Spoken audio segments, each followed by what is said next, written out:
Okay.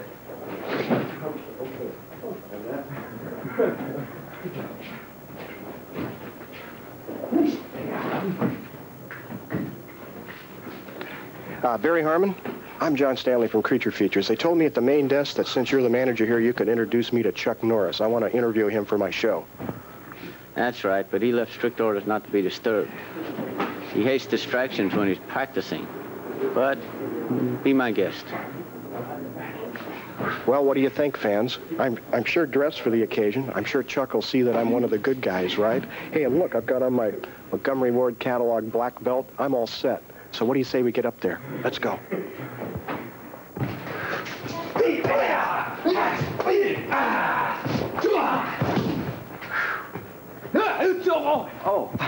Hi, Chuck. I'm John Stanley from Creature Features. You know, our fans really love super spy karate action movies. Could you say a few words to the viewers?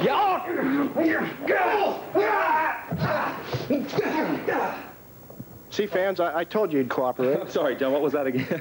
Chuck, in your new movie, Good Guys Wear Black, you play John T. Booker, a super soldier in the Vietnam War, and you have a squad of soldiers called the Black Tigers. Who are the Black Tigers? Oh, the Black Tigers are a unit in Vietnam, and our job is to sneak behind the enemy lines and rescue prisoners of war. There's a lot of stunts, karate chopping, combat action, explosions and stuff. What was the toughest stunt in the entire picture? Well, probably the toughest for me was the flying kick through the windshield of the car. It's probably the toughest. Kicking the guy off the motorcycle at 40 miles an hour took a lot of timing. A stunt in the movie where a limousine goes off the ramp. This is toward the end of the movie. At 85 miles an hour, goes out 165 feet out into this bay. Now, the stunt man, which is not me, which is supposedly in the movie as me, but it's not. I'll stick to karate, but that's a little beyond. Anyway, he takes the car, and he's supposed to take the car to the bottom of the canal and then send up a balloon to let the skin divers know where to go get him. Well, when he hits the water, it knocks him unconscious and ruptures 2 vertebrae in his back. Was he rescued, or what happened? Well, the frogmen went down after him, and they couldn't find him for like 10 minutes. And he only how did he stay alive all that time? He had an aqualung in his mouth to breathe, for breathing. And finally, one of the frogmen bounced into the car. He couldn't see anything. Couldn't even see his hand in front of his face. And he finally found the car. He starts feeling along the car because he can't see anything. And as he reaches into the window, Don Pike is the stunt man, he grabs Don by the arm. And Don isn't moving. And he reaches for the aqualung, and there's no aqualung. So he grabs his and tries to put it into Don's mouth.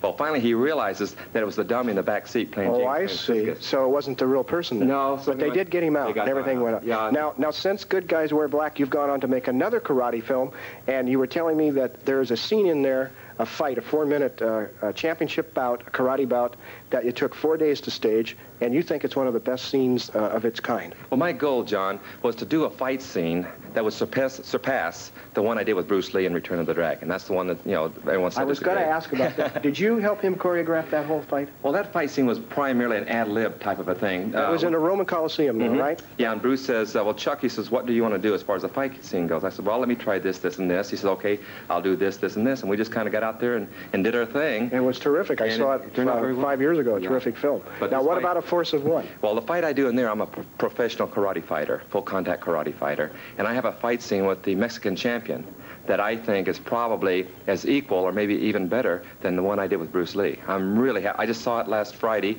and I'm really excited about that particular fight scene. Plus, I fight Bill Wallace, who is the current world middleweight champion. He and I have a fight scene that turned out spectacular, too. Chuck, what benefits do the martial arts bring to the young people? The benefits I really emphasize is the fact that through the training in the martial arts, the kids develop a tremendous concentration, which will help them not only physically, but also academically. For instance, let's say a boy is getting low grades in school. Through the discipline and the karate training and the discipline, it will help increase his academic level in school, increase his grade level and so forth. Also, to me, probably the most important reason is, say a young student comes into the school who is shy or timid, and he can't communicate with boys his age. Through the karate training and developing this physical ability gives them the mental strength and the psychological benefits that will help them be able to walk with their head high and be able to communicate, which is very important to our young children today. Chuck, you took up karate at the age of 19 when you were stationed in Korea with the Air Force, isn't that right? That's right, John. And the real reason you took it up is because inside you were very insecure and shy.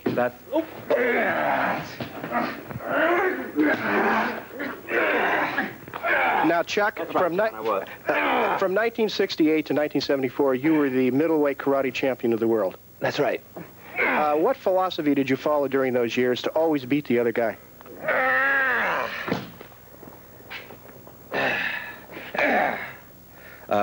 Gentleness and kindness. You work out, what, 6 or 8 hours a day? Is that right? Yeah, try to. Okay. When I'm not How on the many road. opponents do you normally take on in the course of a day?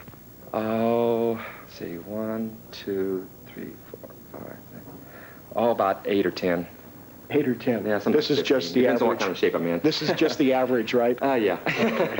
Well, thanks a lot, Chuck. It's been great talking to you. Thank you, John. My pleasure. And, I had one other thing I did want to ask you. Okay. You know, a lot of the critics are rough on some of the action films. You know, sometimes in Variety and some of the newspapers, the critics get really tough. They really come down hard on the actors and on the films and stuff.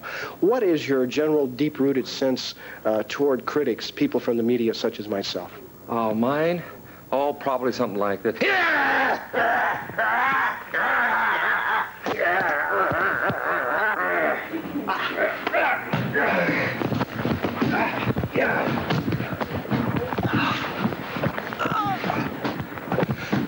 Well, this is John Stanley, once again on the carpet, bringing you an action-packed exclusive report, this time on Chuck Norris, movie star, karate champion, husband, father, and above all else, a humanitarian with a deep-rooted sensitivity for all of mankind.